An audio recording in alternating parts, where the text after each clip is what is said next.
Vamos conversar sobre fazer as pazes com Deus? É, o tema dessa semana é sobre como o Senhor nos frustra e, sendo bem sincero, quando alguma pessoa frustra a gente fica bem chateado com ela, né? Então, o papo de hoje é: acho que tá na hora de você perdoar o Senhor. Nossa, tem alguém aí que deve estar pensando assim, né? Ah lá, olha que heresia, perdoar a Deus. Não, Deus não precisa que você perdoe ele, é verdade. Mas a gente conversou na semana passada sobre, a semana retrasada, eu acho, sobre o problema da mágoa e sobre como a mágoa é um veneno que eu tomo e ela é uma cela que eu me prendo e eu quero tirar do outro o direito da vida. E quando na verdade somos nós que somos impedidos de viver o que Deus tem para nós. Agora, e quando o nosso problema é com o Senhor? Como que a gente fica? A gente está tomando um veneno achando que a gente está afetando Deus com isso? Não faz sentido. E aí, quando eu tô magoado com o Senhor, eu me afasto do relacionamento com Ele, achando que Deus vai me perder. Só que no final, quem perde somos nós. Então, Deus não precisa que você perdoe Ele. É você quem precisa se resolver com o Senhor. Tá chegando agora e não me conhece? Meu nome é Letícia Erdi, muito prazer, bem-vindo a este canal. Aqui nós tratamos sobre o universo da psicologia, de neurociência um pouco. Eu sou um pouco entusiasta nesse campo e eu sou cristã a vida inteira e eu também sou psicóloga. E eu venho aqui compartilhar um pouco dos meus conhecimentos da psicologia, as minhas experiências. E se você tá me vendo aqui sentadinha, confortável, à vontade, é porque hoje é dia de vamos bater um papo. O tema de hoje é: vamos fazer as pazes com o Senhor? Eu vim trazer uma história bem fresquinha que eu vivia umas semanas atrás com o Senhor, enquanto eu estava indo trabalhar. Para você que não me conhece e chegou agora, além de não saber quem eu sou, não tem ideia da minha história. Bom, eu fui casada por 5 anos, praticamente, 4 anos e um tanto. E eu namorei 2 anos antes. E nós nos casamos debaixo de uma orientação, né? Uma permissão de Deus. Nós oramos, buscamos, fizemos, né? Votos de confirmação, provas de confirmação com o Senhor. O Senhor confirmou. Mas nós cometemos muitos erros no nosso casamento. E em 2022, o meu ex-marido, ele pediu o divórcio pelos motivos dele. E foi muito difícil para mim perder o meu casamento. E eu vim aqui te contar porque o fim do meu casamento foi o não mais duro que eu tomei do Senhor na minha vida. Eu já tomei muitos nãos do Senhor, tá? Esse não foi o primeiro. E eu tomei nãos dolorosos, mas esse foi o não mais duro que eu tomei.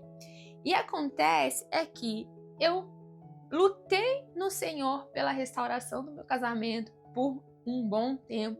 Fiquei ali porque eu acreditava que o Senhor tinha o poder de restaurar o meu casamento. Eu acreditava que aquilo era uma crise.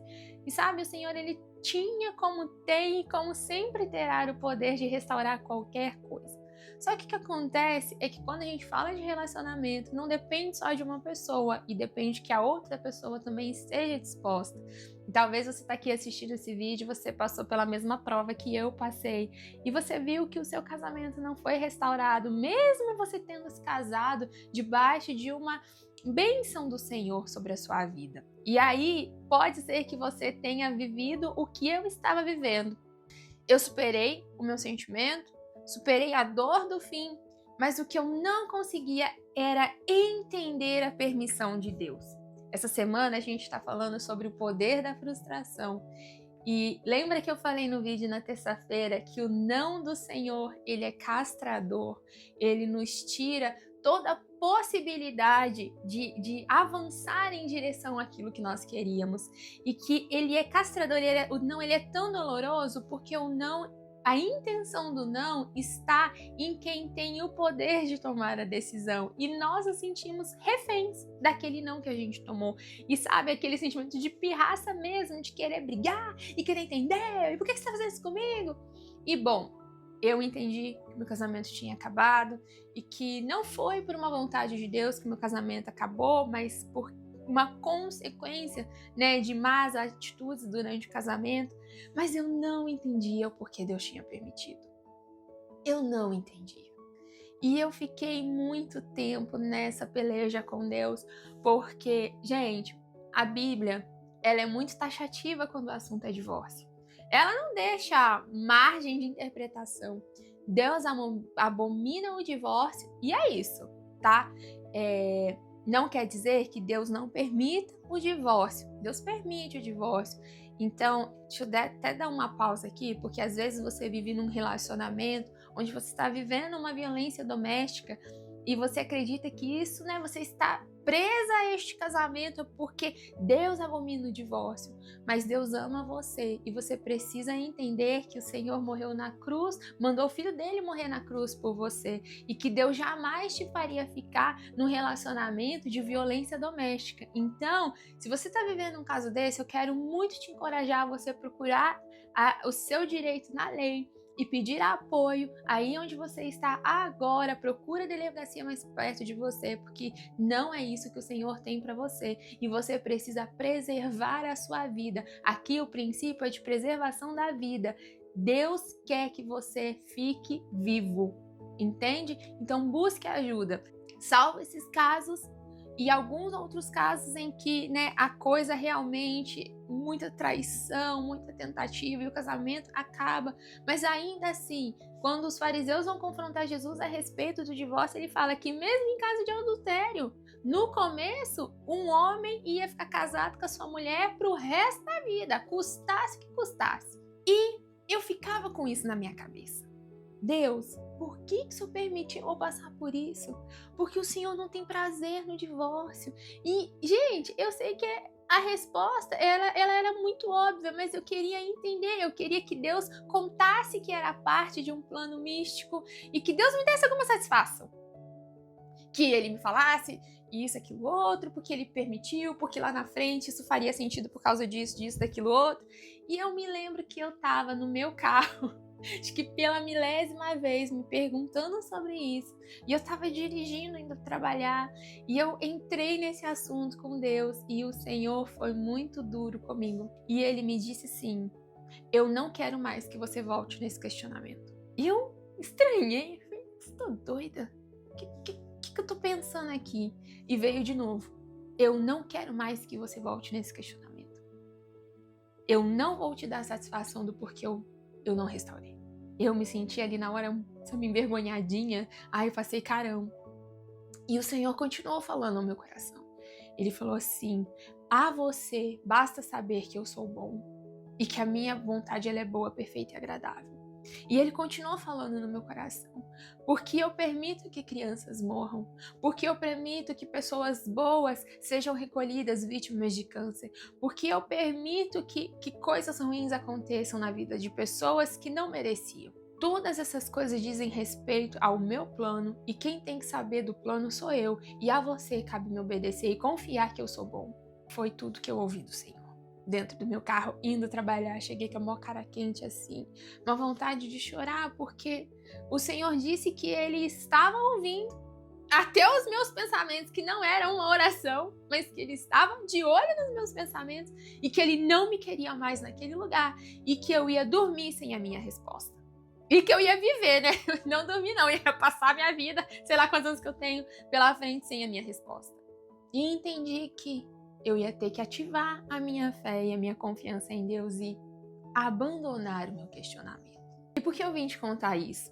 É porque eu acredito que se você está aqui nesse vídeo comigo, sabendo do que se trata, ainda mais até agora, é porque você pode estar engasgado com o não atravessado que o Senhor te deu e que você não consegue engolir. Como eu falei na terça-feira, existem alguns nãos que eles são mais tangíveis, mais difíceis, mais fáceis de você entender. Senhor, eu quero trocar de carro, me abençoa com um carro novo? Não. Senhor, eu queria trocar de emprego? Não, vai ficar nesse. Senhor, eu gostaria de um aumento? Não. Senhor, eu gostaria de a sua permissão para namorar uma pessoa, para casar com aquele varão? Não.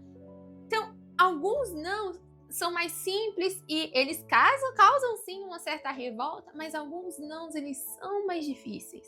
Quando Deus não te livra e você perde tudo que você tem, alguém entra na sua casa e rouba tudo que você tem e você pensa, pô, mas Deus é o guarda que não dorme, é o guarda de Israel que não dorme, como Ele permitiu um ladrão roubar tudo que eu tinha? Ele permitiu, Ele não impediu.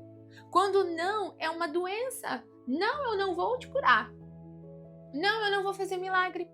Você vai passar pela quimioterapia, você vai passar pela radioterapia, você vai perder o seu cabelo, você vai perder a sua mama. Não, não vou fazer. Quando não, é o divórcio, como eu tomei. Não, eu não vou restaurar o seu casamento. Não, o seu casamento vai acabar assim. Não, eu não vou curar e você vai perder. Alguns nãos, eles são duros demais e nos fazem questionar a bondade de Deus. E esses dias eu estava conversando aqui e eu falei assim, às vezes a gente olha para o Senhor e a gente entende a não ação, né? O não do Senhor como uma falta de ação, ou então como um descaso da parte do Senhor. Porque muitas vezes quando você está aí numa peleja, passando um sofrimento, uma aflição, e você está buscando a Deus e você está esperando uma resposta positiva de Deus, e Deus ele te dá um não, ou ele ainda não te responde, a sensação que nós temos é que Deus está manifestando um descaso, um desprezo pela nossa causa. Vamos ser sinceros. Vamos ser sinceros aqui, porque hoje é dia de bater papo e de rasgar o coração. É assim como eu me sinto muitas vezes. E nas minhas orações, eu expresso a minha frustração e eu falo, Senhor, o Senhor é o único que pode fazer algo nessa causa. E a sua palavra me diz o tanto que o Senhor me ama e o Senhor escolhe fazer nada. Como Davi vai dizer, para onde ireis eu, Senhor? Para longe da sua presença. Ou seja, Senhor, para onde mais que eu poderia ir? Pedro, Senhor, para onde eu poderia ir? Só o Senhor tem palavras de vida eterna. E nós fazemos o quê? Nós corremos para os pés do Senhor esperando que Ele seja o gênio da lâmpada concedendo os nossos desejos. E aí, quando o Senhor fala, não, Letícia, eu não vou fazer.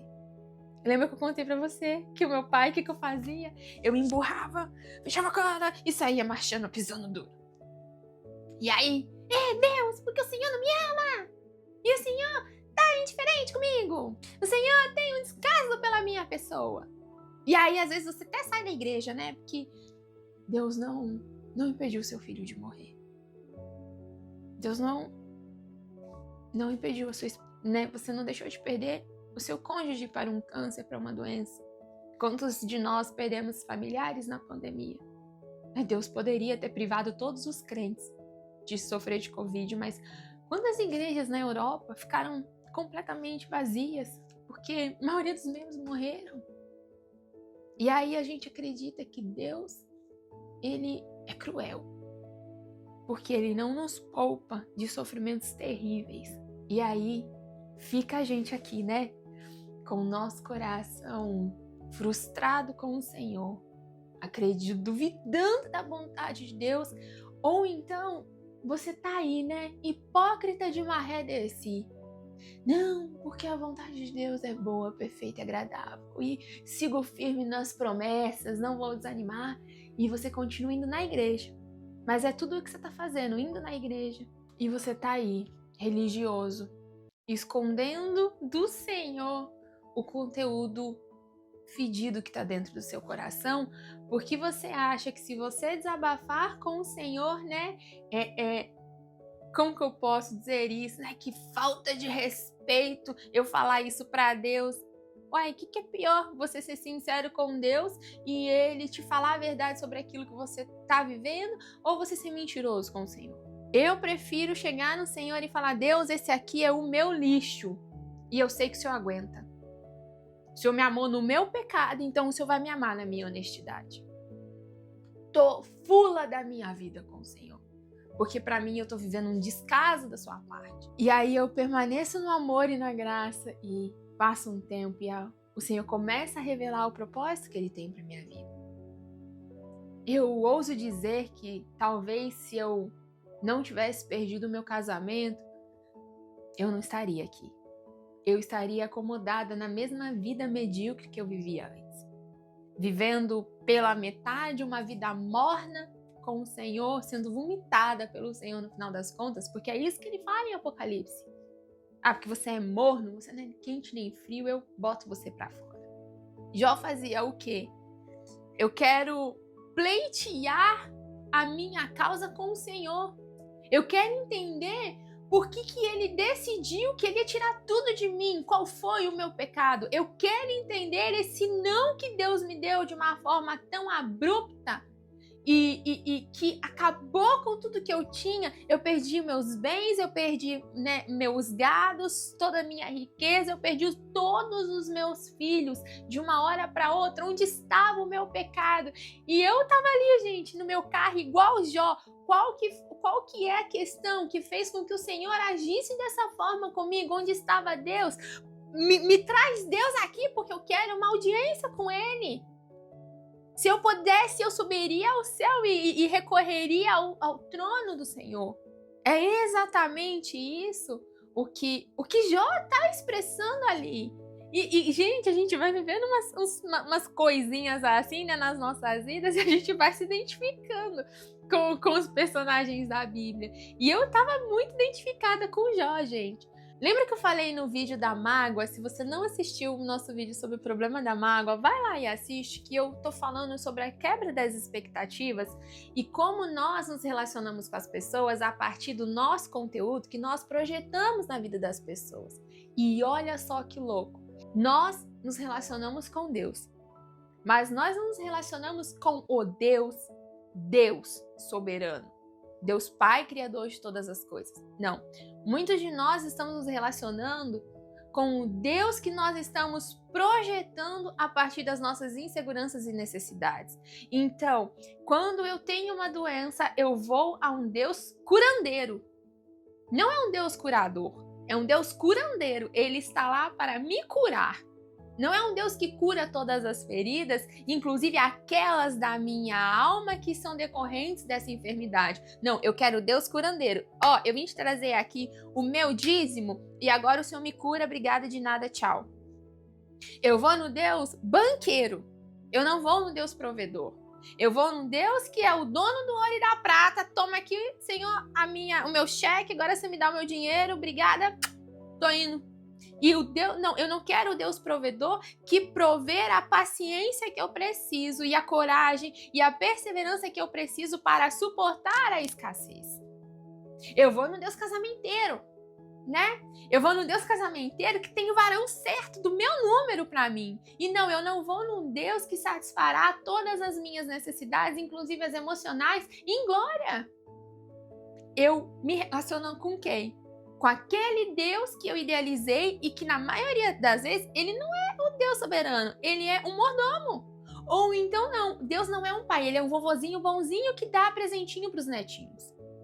E eu não vejo Deus como um pai poderoso e que sabe exatamente o que ele me dá e o que ele não me dá, o que ele diz sim e o que ele não diz sim. E aí, quando existe essa quebra da expectativa, o que eu faço? Eu tô de mal do Senhor. E eu vou viver a minha vida, e eu tomo aqui o meu cargo da igreja, porque o Senhor não fez o que eu queria. Que é isso, gente? Sabe qual é, pra mim, Letícia, a grande sacada do livro de Jó? É porque Jó conhecia um Deus abençoador, um Deus fiel, um Deus provedor, mas ele não conhecia um Deus que era soberano a todas as coisas. Porque quando Deus se apresenta a Jó, no final do livro de Jó, gente, é muito incrível, porque Deus não dá satisfação nenhuma para Jó. Ele só começa a falar para Jó quem ele era. E a pergunta é: onde você estava, Jó, quando eu estabeleci os fundamentos da terra? Onde você estava quando eu coloquei uma a uma as estrelas nos céus, enquanto os anjos cantavam? Onde você estava quando eu estabeleci o firmamento das águas? Onde você estava quando eu fiz isso? Onde você estava quando eu fiz aquilo? Onde você estava quando isso, quando aquilo outro? E Deus me perguntando, né? Letícia, onde você estava quando todas essas coisas aconteceram? Você acha que o seu casamento é maior do que todas as coisas? Você acha que o seu casamento é soberano a quem eu sou? Todos os bens de Jó, eles não eram soberanos ao Deus que existia. E é muito louco porque Deus não se dá nem ao trabalho de explicar qualquer lamúria de Jó, como Deus falou assim, olha, você tá me irritando aí, e eu não quero mais ouvir de você essa conversa besta. A você cabe saber que eu sou bom. A você que tá aí me assistindo, cabe saber que Deus é bom e onde você estava quando Deus fez todas essas coisas. Os nossos sofrimentos não podem, não devem, e Ele não vai permitir colocar em xeque a soberania dele. Porque no final, os nossos questionamentos não são respondidos com respostinhas de justificativa. A intenção do não está na mão dele, e quando ele achar que ele tem que dar, ele vai dar. Ele é um pai perfeito.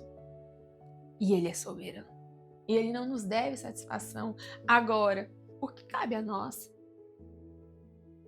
Cabe fazer a nossa fuquinha, tá de mal, corta aqui, eu não sou mais seu amigo. Ou saber que onde eu estava quando ele fez todas essas coisas para achar que eu tenho o direito de questionar algo. Eu posso sim apresentar os meus anseios, as minhas dúvidas, e ir ao Senhor, Deus, eu não estou entendendo. Mas se Deus não quiser, Ele não tem obrigação de fazer, e Ele muito menos tem a obrigação de nos dar a satisfação. Ele é soberano, Ele é criador e nós somos criatura. Numa guerra com Deus, Deus não tem falta de nada, Ele não perde nada. Mas eu tenho tudo a perder. Porque no final, a dependente 1000% que sou eu. No final, o dependente é você. Perdoa o Senhor no seu coração por essa mágoa. Lembra que eu falei para você no vídeo da mágoa que você às vezes é ferido com coisas que só aconteceram na sua cabeça? Porque é a sua interpretação do evento. Você que precisa se resolver com o seu conteúdo, não importa o quanto você acha que aquilo que você viveu não deveria ter acontecido. E eu lamento pelas suas perdas, como eu ainda lamento pelas minhas. Eu nunca vou ficar feliz e falar assim, nossa, eu sou divorciada. Você sabe que quem divorcia tem uma certidão de casamento, não tem certidão de nascimento. E eu tava brincando com as minhas amigas, né? A certidão averbada é a certidão do fracasso, porque numa página da frente tá lá o dia que você casou e atrás o dia que você parou. É a certidão do fracasso, ó. Não deu certo aqui, ó, você não foi boa. A gente sabe, né, que é muito mais que isso, mas em tese é isso. Agora, e aí? Se a resposta é não? Pra mim, Letícia, me basta saber, e hoje basta mesmo, que a vontade do Senhor, ela é boa. Ela não é só boa, ela é perfeita. Não existe erro na vontade de Deus. E ela é agradável, ela não me faz mal. Ela não é algo amargo para mim. Por mais que agora ele precise tirar de mim algo para me tratar. O não dele tem propósito. O não dele não é à toa. Como Davi vai dizer, né? Eu prefiro cair na mão do Senhor do que cair na mão dos homens. Que maravilha foi ser afligido pelo Senhor, para que eu conhecesse os decretos dele. É no não do Senhor que a minha percepção a respeito do caráter dele, genuinamente, é transformada. Deus, ele não vai lidar com as minhas ilusões a respeito de quem ele é. E ele tá super comprometido em me mostrar quem ele é de verdade. E ele não vai ter problema nenhum em me dizer não quando ele achar que ele tem que me dizer. Eu vim aqui bater esse papo com você, um pouco assim, né? Mexeu comigo também. Para dizer que vamos fazer as pazes com Deus? A gente já perde tanto, né? A vida já é muito dura. Não perca tempo dando as costas para aquele único que genuinamente se importa com você, tão a ponto de entregar o filho dele para morrer por você. Não pode existir uma prova maior de amor do que essa. Ele é seu pai. Isso quer dizer que em alguns momentos você vai ficar chateado porque ele te disse não. Mas ele não deixa de te amar por causa disso. Aqui, vou até tomar uma água que eu tô ficando rouca. Eu vejo você no próximo vídeo. Eu espero que esse vídeo tenha feito sentido pra você. Comenta aqui o que você achou. tô querendo trazer esse formato um pouco assim, mais de bate-papo, de abrir mesmo o meu coração, sem teoria, sem muita teologia, é do meu coração pro seu coração, para que você veja que eu ainda luto com as mesmas coisas que você, e eu vou te mostrar como eu tenho vencido, como o Espírito Santo tem falado comigo. Tá aí e sabe de alguém que tá brigado com Deus, tá revoltadíssimo que Deus não tinha o direito? Pega esse vídeo e manda para essa pessoa. Curte, comenta, compartilha, porque isso ajuda com que esse conteúdo chegue em mais pessoas que estão realmente precisando fazer as pazes com Deus. É isso, eu espero mesmo que você tenha gostado. Um grande abraço, um beijo no seu coração e eu te vejo no próximo vídeo. Tchau, fica com Deus.